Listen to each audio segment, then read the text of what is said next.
Hi everyone, welcome to the Wandering DMs live stream. I'm Paul. And I'm Dan, and today we're going to be talking about Tomb of Horrors, Gary Gygax's legendary high-level dungeon crawl. So I'll start by asking you, Paul, what is your personal experience with Tomb of Horrors? So I played it. I want to say I played it more than once, but that's not jibing with your memory of running it. So I definitely played it when you ran it, and in fact, that was sort of the moment I got into old school. I think I think it was 2008. Gygax had just died. You sort of as an in memoriam ran Tomb of Horrors, and so I played it. And then after that, I eventually bought the module and read through it.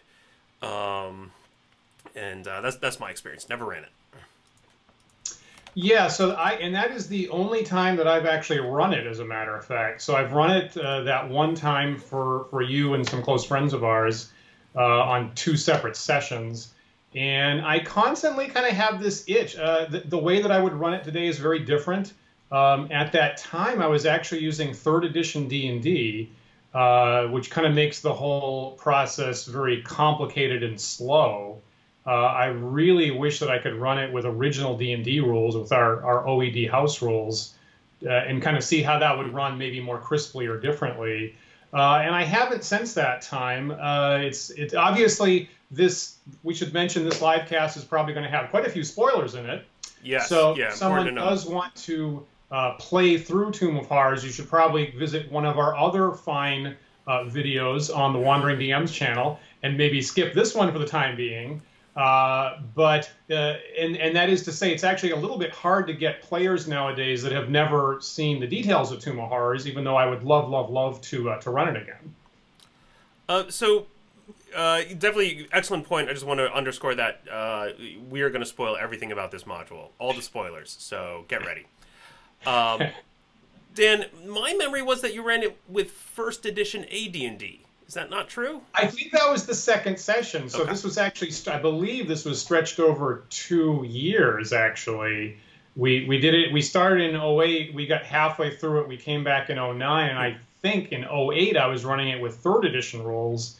And then I think you're right, in '09, which is probably the one that you remember better, I came back with first edition AD&D rules, you're right. I think that's what I was doing at the time. Obviously now I do with original D&D. Yeah, those kind of heavy duty rules, I think, really slowed down the proceedings in a way that was not super interesting. I guess I'll say the main thing that I learned from that is there's this riddle near the start, and the way it's written, maybe the players find it, maybe they don't. And when I ran it, I was running very strictly. The players at that time didn't do exactly the right thing to find it, so I didn't give them the riddle, and I really regret that. There was a later time where someone actually used a commune spell, and what I did was I gave them a snippet of the riddle, and the whole play experience totally changed. So it was kind of an accidental experiment, and I really wish that I could just give players the riddle out of the box and see how they interact with the puzzles and traps on that basis, because it seemed like much more interesting, much more engaged play. I really regret not doing that. And my top piece of advice would be any DM running it, give your players the riddle. It really makes for a much more satisfying experience. And my personal memory of that, of course, is one of my favorite anecdotes of playing in a game you ran, Dan, when Dan was reading out the riddle, and what was it? You made a point, I think a strong point of like, I'm not going to repeat any of this. I'm not going to say it again. You get this once. Here it is. And you read out the riddle. And then one of the players said, well, what if we had like recorded what you said? Would that be okay if I had like written it all down or recorded it in some way? And it erupted into this massive fight at the tables. People were saying like, it doesn't matter. Who cares? He said like, let's try to process what he just said. And eventually it came out that the player in question had in fact recorded you, had gotten his phone under the table and recorded your voice, and had the riddle ready to go. Hilarious. That was an amazing moment, and I did allow that And maybe someone would look askance at that, but I was like, that is so and we've gone through this argument. I could not say no to, so I had to say yes, and the players actually did use the audio recording. I mean, which again, that's player skill, right? That's what we talk about, player skill.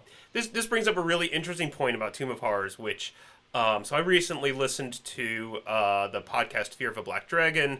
It's a podcast where every episode they tear apart a specific old school module, and they did an episode on Tomb of Horrors.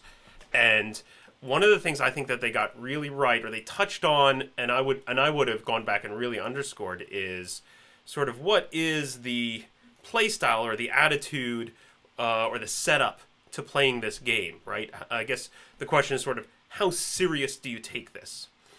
And every time that we played it, Dan, I feel like it was at a convention. You're not playing with your characters you really care about.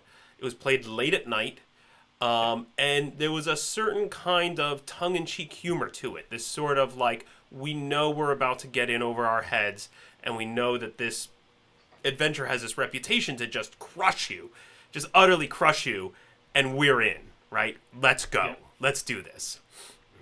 Yeah, and I will say that the riddle, I think, it increases that engagement. Without that, you kind of get stuck in a lot of dead ends, and with that, they're like, people are a little bit more aware of the next terrible thing that they're a little bit looking forward to engaging with. So I think that's a really good point, and of course, the adventure was originally written for that kind of tournament situation, right? With one-off characters. When it was originally run at Gen Con 5 or whatever. Origins 1, it was. Origins 1. Origins 1 in 1975. That was a lot of the players' first ever experience playing D&D. They had not played any D&D at all. They'd not played the game. For many of them, not played the game, and they were given these high-powered characters, and that was their first experience of D&D. So it's totally made for that kind of non-campaign situation.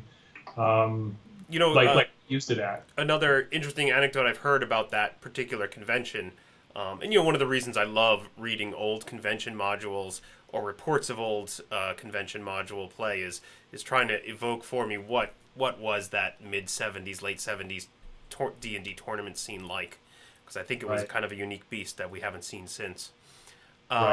One of the anecdotes I heard is that it was played over the course of the convention. Many sessions of this played over and over and over again, and some of the players started telling each other about things they encountered in the dungeon. So people who played later had some clues that people who played earlier didn't have.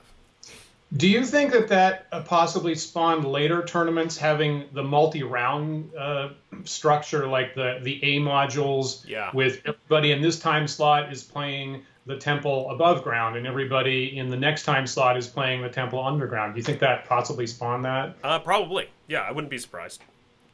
Seems logical. Yeah. I have to share that one of the things that happened when we played through that is an epic memory for all of our players is there's a point where the players have to get into a teeny tiny little spelunking tunnel. So they're all crawling one at a time in a solitary line, and it leads to a dead end, and the players are looking for a secret door to get through it. And in our game, one of the players had a wand of wonder, right? In first edition? That one would have been me. That was me. Yes, I was, and I think I was in the front. I was in the front, and you're crawling through this tiny tunnel, and good for Dan, who really setting the scene. And I think at that point it was super late at night. We were all a little punch drunk, and Dan really evoked for us the horror of this sort of army crawling through this tiny, narrow tunnel that we had to go single file down for, I don't know, hundreds or thousands of feet. Yeah. And then came to a dead end. Yeah. And we went, oh, geez, what are we going to do? And so I said, well, screw it. Why not? I'll launch the Wand of Wonder. Maybe something good will happen. And the first thing that happened was a darkness spell went off. So now it's completely dark and we can't see anything. And I said, oh, this is no good. Let me try one more time. And the second effect was, of course, Fireball. Which in first edition, of course, compresses into the tiny crawl space and catches every single person, the entire line. They're all burned up. Yep. And I yeah, like that was perfect. I always like to think of it as we were in this little tunnel, like essentially turning ourselves into little human bullets. So when Yeah. that explosion happened, boom, out we went. So Um, that's one of our favorite gaming moments in our play session of Tomb of Horrors. So, of course, one of the things that you discovered before I did, and I guess this came through the recent Art and Arcana publication, is the kind of sequence of inspirations that led to the version of Tomb of Horrors that we all know. So apparently, should I go through this in temporal order? Is that what I should do? sure. Maybe Um, I'll go backwards. So there's the main publication of Tomb of Horrors that most of us know. Prior to that, Gary Gygax had the tournament version of Tomb of Horrors at Origins 1, which is just a couple. Well, anyway. It's shorter. It's a little bit shorter. And then prior to that, a gentleman named Alan Lucien wrote a 5-page adventure called The Tomb of Rahotep, sent it to Gary Gygax, who was wildly inspired by it. And as we get a chance to look at it nowadays, quite a lot more than I would have assumed of the inspirations for it came from Lucien's original work. So it's really fascinating to be able to see that nowadays. it's important to note, like even in the final printed module that came out, right on the cover, it explicitly says the author wishes to thank Mr. Alan Lucien, who was kind enough to submit some of the ideas for this dungeon. And I would say there's quite a lot. I mean, a lot of the ideas, Really, as far really, a as lot. particular traps, puzzles that are notable in Tomb of Horrors, they're all in Lucien's work there. I had the opposite reaction. I thought there was very little, so I'm curious to hear. Really? Give me some examples. What Okay. made it all the way through? Okay, here come spoilers, everybody. Yeah. False tomb, secret door in the bottom of a pit that you need to get through, poison spikes in the bottom of a pit, the door to the actual tomb is very similar. The detail work as far as particular wood, stone, gemstones decorating the different tombs, that's actually pretty similar too. What do you So I mean by felt, that? I guess that I'm not following. What do you mean by particular gemstones? well, Lucien is like is more detailed than I would be as far as this tomb. The tomb is built out of obsidian, and Okay. the coffin is made out of wormwood with streaked teal something something something. Okay. And he names specifically all the gem types. And Yeah, no, I remember guess that. yeah. I remember that one and there's one section of certainly of treasure where he's like, here are all the gems, and it's Yeah. this laundry list of different types of gems that are in it, which. Right. And I'm accustomed to reading that from Gygax nowadays, Yeah. but I feel like that seems to a little bit predate that level of detail in the mise en scène for me. It struck me as, I want to say that maybe in the DMG or somewhere there's a table that I can roll on to tell me exactly what type of gems all the gems are. And when I read this, if I put my blinders on and pretended like it wasn't written before any of this other stuff, I would have thought, oh, he just rolled on the table a bunch of times and wrote it all down. I totally agree, and is what it looks like you get. But I feel like since it predates it, maybe it actually inspired those tables' existence. Maybe It's possible. Yeah. Yeah. So there's that, and of course, the one of the major things that comes out of Lucien's version is the sphere of annihilation. So Yes. that's kind of a famous, horrible magic item that most of us know from the DM's Guide.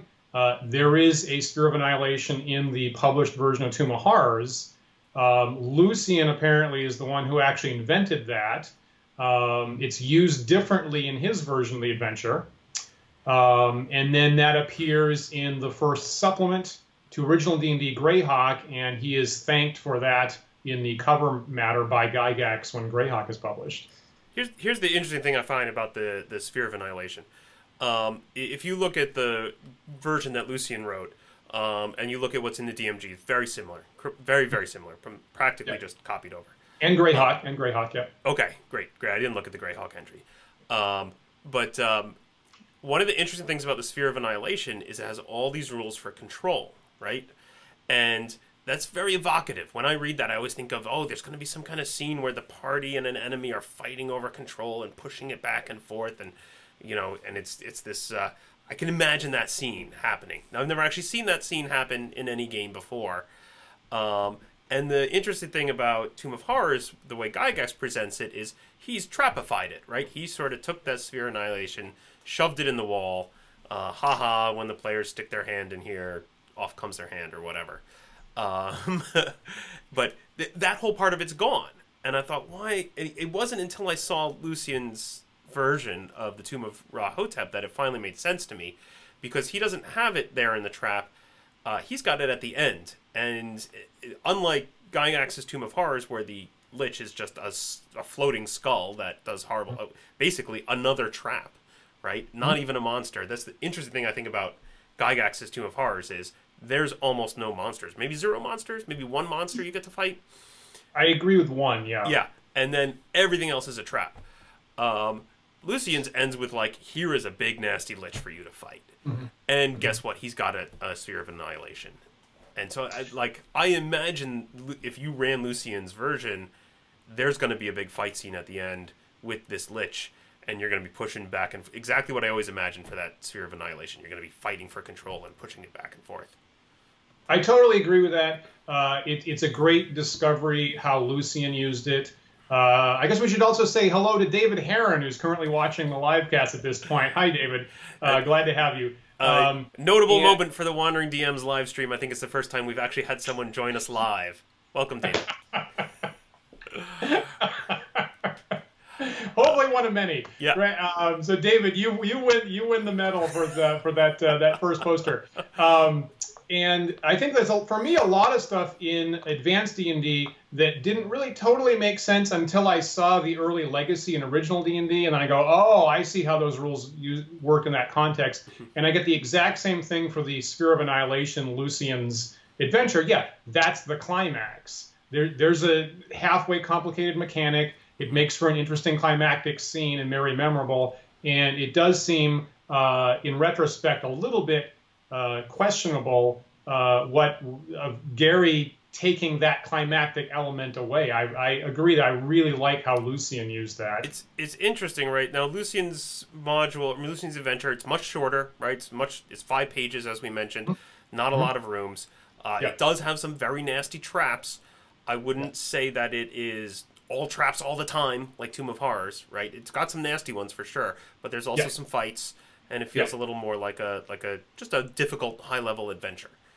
I agree. Probably, we might guess, inspired by some actual Egyptian tomb. It looks like someone could have possibly looked at an actual archaeological dig and used a lot of that for the geographic layout. And that's where my mind went when I saw his false tomb, right? His false tomb, I feel like, is just sort of like, I'm trying to remember now. I think it's just a little room with some treasure and stuff in it, right? There's not anything in there that says this is definitely the end. Unlike Tomb of Horrors, which I think goes out of its way to say, wink, wink, this is it. Here's the end. I swear. Yeah, I mean, it's, certainly Lucian stuff at that time is very minimalist. I mean, the actual key is only 2, lined page pieces of paper. It's labeled False Tomb, so when I read that, I assume the DM is going to elaborate and actually try to trick you. I assume is what would happen. I think False Tomb was a thing that existed in real, archaeological, ancient Egyptian tombs. Right.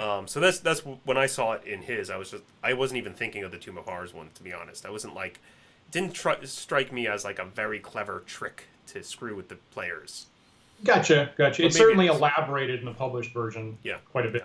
Yeah. Now, the other interesting thing is, like you mentioned, Lucien has the other reason I think that we think that it's inspired by a real tomb is he's got 2 maps. He's got a side view and a top-down view because there's a lot of play of vertical movement in there.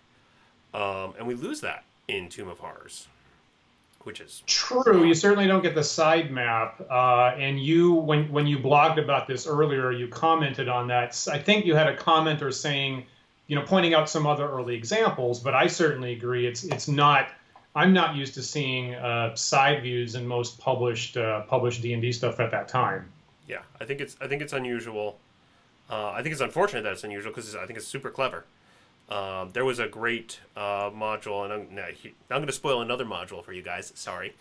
There's a module written in 2010 that was run as tournament style at Gen Con 2010 called the Stone Sky Delve.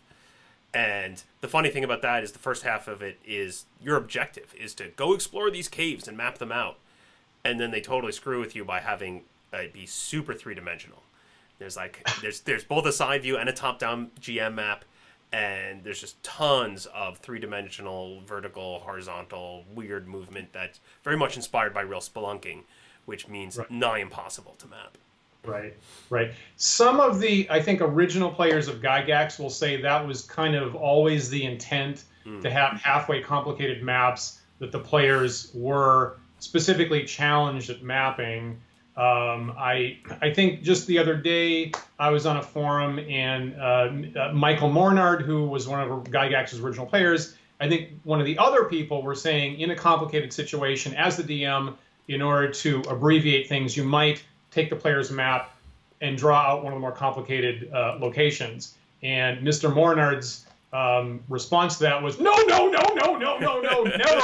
ever do that. It's a violation of Gygaxian principles to ever do that. The players should be confused all the time. So I think that they would love to see complicated caves like that for that purpose. Yeah. Okay, so what else? I guess what else stands out to you from your memory of running Tomb of Horrors? Well, I felt I was unhappy with how our session was slow. I like my games to be more fast paced than that. So I feel like to repeat the main lesson for me is to give players riddle. If I compare the Gygax's tournament version to the published version, one thing I noticed is that riddle got a lot more elaborate. A number of things got more elaborate, but I think in his tournament version, the riddle is like about 4 lines long. It's very sketchy. Kind of like Lucien has these, I guess, 3, it's a little hard to read, these 3 hieroglyphs for 3 particular directions. And I think Gygax's tournament version, again, has 3 or 4 major section hints. And then in the later version I'm more used to, that turns into like a 30-line hint riddle taunt from the Lich. And so I think that highlights, he thought that was a really important aspect to how the game was going to be played. And I think that's maybe the number one thing that gets elaborated. So that's one change that I noticed. Yep. And of course, the other thing is the illustrations. Yeah. And really, probably the number one motivation that got me to want to run it is I want to show people illustrations. Yep. There's this really elaborate, nice, separate package of artwork that comes with Tomb of Horrors, and I want to show this to players. And you noticed some changes between tournament and published version yourself. Yeah, it's interesting. When I was comparing the tournament version to the published version, the one thing I was expecting to find was a lot of expansion in the published version. Like that's typical of like the A series, and I just assumed they would have added a lot of stuff to pad it out for publication. The funny thing is, if you exclude the illustrations, the published version is only 1 page longer than the original tournament module. So yeah, the illustrations are a huge part of the game. I would say a huge part of the module, part of what makes us want to play it. And I think it's fascinating that like we haven't really seen this since. I don't think I can't think of another case of a written adventure that comes with lots of visual aids that you're supposed to show the players that are tied to the actual content of the adventure. I've had to think about this for 2 weeks, and I finally came up with the one other example. And the one other example is that Expedition of the Barrier Peaks, Module S3 by Gygax, also has a separate large illustration booklet. It's the only other one that I can think of. I'll have to add that one to my reading list. Yeah. Yeah. Okay, so here's you mentioned that there's a change from the tournament version to the published version. That's true. Um, there are certainly more illustrations in the published version. They're redone by a different artist. That's easily noticeable, right? They clearly had talented staff artists by that point, and I trying to remember who. There was one person I think who drew all the original for the tournament. Right. Wait, I have it here. Tracy Lesh. There you go. So so certainly they were redone. But one thing I noticed was, And we should, I mean, they were redone by people like David Trampier and Sutherland and people like that, if I recall, yeah, I think. yeah, Jeff D, a bunch of people I think actually contributed to those illustrations. So here's the interesting thing that I noticed is in terms of the content of the illustrations. If you look at the original tournament module, a lot of the illustrations are of a trap after it's gone off. So we'll see things like a fighter falling down onto some spikes, or we'll see a chest opening up and a skeleton jumping out of it. When you look at the later illustrations, much more often they're of the room before the trap goes off. And I think that's an important change because that's like clearly the fun is handing the illustration to the players and having them puzzle over it to try and figure things out. So rather than just have it as a visual aid of, haha, here's what happened to you, isn't that cute? Instead, now I'm handing it over and saying, here's what you see, what do you want to do? And now the players are going to spend a bunch of time with that illustration. Yeah, and we've seen that, and it's kind of a really interesting dynamic that I'm not used to in other games, and and I agree that was a really important switch, the published version, to have the stuff present the room the first time the players walk into it and be able to interact with it and puzzle through it and search the illustration like that. It's a really interesting dynamic to be using this really wonderful artwork for very specific gameplay purposes, and the game turns partly into dealing with that art. Yeah. I think it really helps too with the sort of the kind of adventure it is, right? Again, like I talked at the beginning of sort of setting player expectations of what they're in for. I now wonder if I was going to run it, I might even go so far as to tell players, this is an incredibly deadly dungeon. It is full of horrible, horrible traps. You will have almost no fights. Yeah, it's interesting. It's interesting. Like we've said, there's one.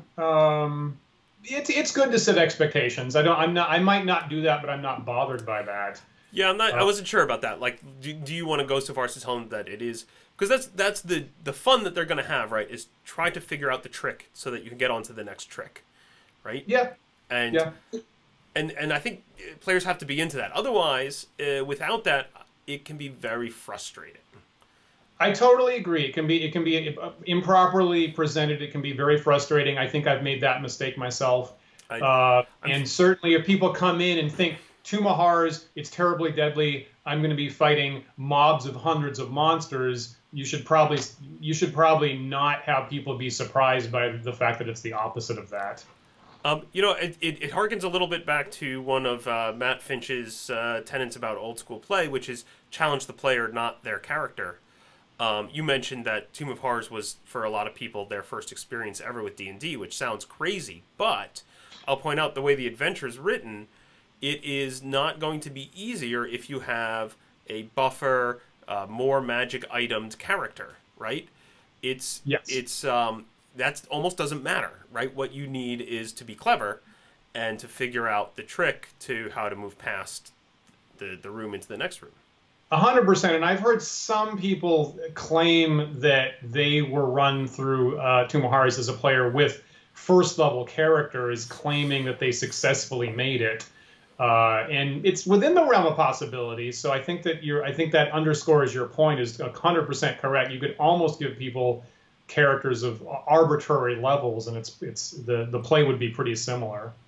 There was some anecdote I remember hearing about like the most successful group to tackle Tomb of Horrors beat it by basically mobilizing a village of commoners with mining equipment to just go out there and just dig the thing out. Just dig it out.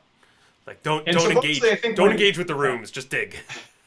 Yeah, and I think that's how Rob Kuntz, I guess, one of the co-DMs, the Greyhawk adventure. Supposedly that's how his character Robilar beat it too. Is he Oh, got a really? whole bunch of mercenaries or something like that, and just ran them through it to find all the traps, which I would look for ways to. I don't find that super interesting myself, but No, it's a so funny anecdote. In fact, I may just be regurgitating a bastardized version of that very story. That's funny. So there's a little detail I should point out. So there is at least one place where there is a monster, and one what this is a little bit of a detail, but it pinged my radar. In the tournament version, there's this location with gargoyles. In the tournament version, that room says scale the number of gargoyles to the number of players that you have. And that changed in the published version. There's one particular special type of gargoyle. And I've noticed in a number of early Gygaxian modules, there's a tendency for, in the very first encounter area, to say, scale the number of monsters here to the number of players, and then never ever mention that again for the rest of the adventure. And I, as a very literal person, I come to these texts, and my impression is that Area 5 has 7 hill giants. That's the nature of Area 5. And to look at slightly earlier things and see that it was intended to actually scale to the number of players power level is a very different way of looking at things. And here I see it, at least in the tournament adventure, once again, is that it actually is supposed to be scaled, that one particular monster area, to the number of players, and then that actually gets removed in the published version. What do you think of that, Paul? It's interesting. It almost feels in the tournament module. It feels like to me like a defensive stance of we're writing this pre-convention and we assume lots of players are going to be there, but who knows, right? Who knows how many people are going to actually show up to the table? So maybe they were trying to defend against that. I don't know. When you run adventures, do you do that? Like if you are going to run an adventure at a tournament or a campaign, do you dial up and down the monsters depending on how many players you got that night? Yeah, I think I have done that. I don't think it's like an all the time thing, but I've had usually when things are in an extreme, right? Like if I've written an adventure that's for 8 players and 3 show up, right? Then I'm like, oh well, maybe I better do something here. I've also run adventures for wildly different levels than what they were written for, with the knowledge of I'll just tune this on the fly. And so, like, these 4 orcs become, 4 giants or 40 orcs or whatever it is at the time I think is going to challenge the players. Interesting. Yeah, I think in my younger years I was a lot more literal, and I tended to resist that kind of thing. And I can see there's a lot of situations where that's necessary for a good play experience. But one day it's weird for me that's late. I would expect that in the adventure frontispiece to say, take this adventure, modify it like how you need. And I find it weird that Gygax keeps putting that in just the first encounter area and never mentions it any other place. So anyway, so that pinged my radar on that. That is odd, although it's interesting in this case that it is the one and only actual monster to fight. So I don't know what you could say about it being the first when there's no other chance to ever do that in the rest of the module. As a mathematician, it's a true statement that it's the first location with monster. I almost wonder, my question is, why include it at all? Why have this one fight? I remember when we were playing it, there was a little bit of tension relief there. Oh, finally a fight. Okay, I know what to do now, right? Like, I've been confused by every room, and I've had to, like, twist my brain and, think about clever ways of beating every trick. Now I get to fight a thing. Great, let's do that. And then you never see it again. It's a fair point. It's a fair point, and particularly that particular section I was running with 3rd edition rules, and the players were way overpowered and just demolished the thing. So it was a kind of weird anticlimactic moment right then. Yeah, you're right. You're right. It's fascinating. I'm kind of going back to the idea of running it with first level characters.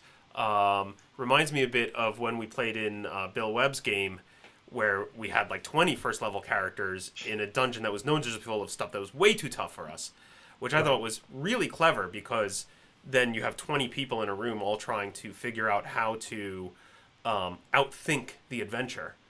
Right. And no, to be clear, those were monsters. Those were monsters like a purple worm or a giant squad of ghouls or aboleth or all kinds of horrible things. Right, sure. But it makes it's interesting, I think, in the way that it sort of sets the tone of the play, right? Like, sort of up front, he told us, all right, life is cheap. You're going to die. This dungeon is way too hard for you. Likewise, I think it would be interesting, maybe, to play Tomb of Horrors with first-level characters.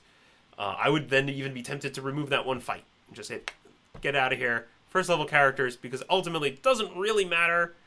It's all about, outthink the adventure. That's interesting. I guess some people have done that. If you do that, I'd like to hear the result of the experiment. If you had to run, like, if you had a 4-hour session in a tournament right now, which version would you pick to run? The main published version, or Gygax's tournament, or Lucien's adventure? Ooh, good question. I don't know. They're all enticing. I'm enticed by the idea of running Lucien's just because it's much more straightforward. It's not all traps, and plus it'd probably be a surprise to some people because probably not many people have actually read the thing. In terms of the other two, I do like the more minimalist writing style of the tournament module. I like not having to try and gloss over, visually look at a paragraph of text and find the one important detail. So that's really nice. The tournament module also has a lot more that's just written right on the map, which I also really like. However, illustrations in the printed module are way better. Yeah, it's a little bit of a dilemma. I totally agree with that. I totally agree with what you said. Yeah, and I want to see the illustrations and I want to see people interact with them. Yeah, you're right. Yeah, so I think ultimately, probably, if I was going to run Tomb of Horrors as advertised, this is Tomb of Horrors, I would probably run the published one just for the illustrations. Yeah, that makes sense. Yeah, that makes sense. I should also mention that in this train of different iterations, and of course starting with Alan Lucien's Tomb of Rahotep, that after Gygax left TSR in the 90s, he made a different gaming system called Dangerous Journeys. Among the campaign mega adventures he wrote was one called Necropolis, based in a fantasy version of Egypt. The end point is an entire valley full of tombs and dungeons, and the culminating, most horrible dungeon of all is called the Tomb of Rahotep. And so, what is that, 25 years later, he touches back upon, again, Lucien's original idea. And I saw him later on when he was asked, Mr. Gygax, if you had to string together the most classic series of Gygaxian D&D adventures, what would that look like? And he would start with Keep on the Borderlands, Temple of Elemental Evil, The Giants, The Drow, and then the very last thing was this Necropolis adventure, actually. He considered that part of his main canon, culminating finally with the final thing any high-level adventurer should possibly confront is Tomb of Rahotep. So weirdly, it kind of bookends his whole oeuvre of starting and ending with this same major thing.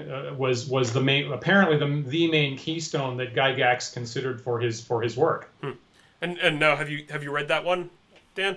I have the Dangerous Journeys version of Necropolis. I haven't read it in a while. I recall it feeling like Tomb of Horrors times 2. It's more deadly. It's more insta-death. So I think he cranked it up to 11. And again, at the time, I'm thinking, if you're running this as a campaign, which the book alleges it to be, I can't imagine anyone wanting their player characters going through it, because it's basically Tomb of Horrors times 2. It's really, really brutal. That's funny. I want to point out there's some things I really love about this module. It is, I think, when modern readers come at it, I think they're gonna balk a little bit at it for reasons like what you're saying. One is like my players are gonna want to bring their characters here. This is instant death for sure. And then also, like, the layout is a bit hokey, right? It's sort of a bit, no one would build a tomb like this, right? Like, no person would ever bury their dead in this horrible, bizarre traps upon traps upon traps nonsense. I think that's the fun of it, is coming to it with that mindset. For me, is coming to that mindset of like, oh, I'm going to see really crazy over the top things, and I'm going to see if I can survive.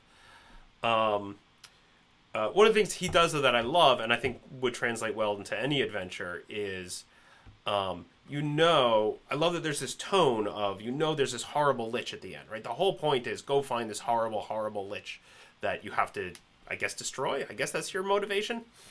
And get money. And get money. Get money. Yeah. Okay, great. But we're going to try and find the lich.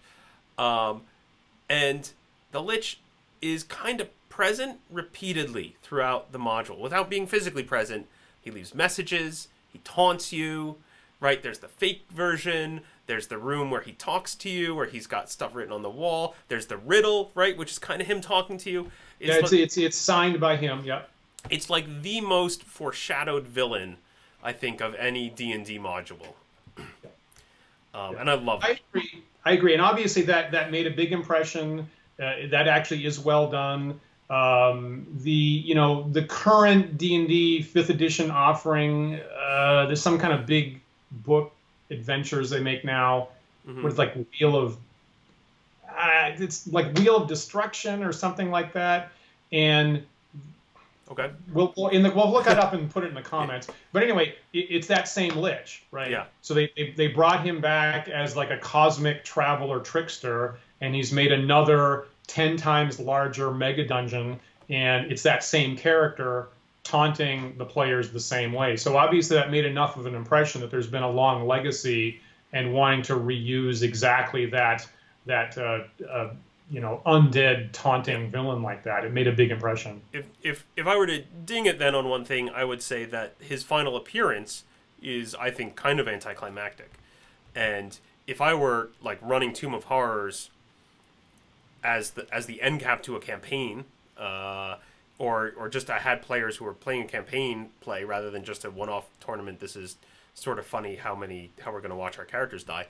I would be tempted to replace it with something more like what Lucien had, of like an actual nasty, horrible lich at the end. When you started that sentence, that light bulb went off for me. I think that's a fairly good idea. Would you consider using the Sphere of Annihilation the same way? Yes, yeah. Why not? It's great. Yeah, that might be a better ending. Awesome. There's a little bit of a screw you of like, oh, there's no actual lich here, haha. But for actual like tactical element, I think that using Lucien's version might be better actually. Yeah. Interesting. Okay, so do you have maybe so this is obviously a big subject. Yeah. It's a rich series, rich version of these adventures. The illustrations are great. Any final thoughts on Tomb of Horrors? I don't think so. I think it's it's a really interesting module. I think that I would make sure just to go in with the right expectations with your players if you're going to run it. Definitely, if you can get your hands on that reproduction of the original tournament module and Lucien's module, which came with the art book. I'm personally, actually, honestly, really tempted. If I was going to run one thing, I'm now thinking I'm leaning towards the original Tomb of Rahotep. Again, it's surprising. It's kind of nasty, but it's also a little more traditional. I think that would be a good, fun game to run. And I think it probably fits better time-wise into a standard convention session, which is something I've certainly been wrestling with for a long time. I think both of us have. And it probably fits better time-wise there, too. Oh, my gosh. How did they ever fit Tomb of Horrors in the original tournament timeline? I can't imagine. That plus other original tournaments are just this continual confusing mystery to me that I just cannot figure out. And that's one of them, yeah. And so for me, my final thought would be, if you are the DM and you're going to run Tomb of Horrors, give the riddle. Give the riddle. You've got to give the riddle to start. It's a totally different play experience. Yeah. Great. And if you're a player and you have watched through this and ignored our spoiler warner, search for the riddle at the start. Awesome.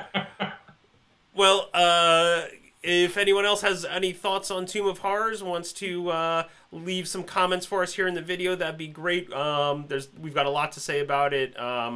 We would love to hear your thoughts, your experiences having played it or run it, or just questions about how one might go about doing so. Leave us some comments and we'll be happy to reply.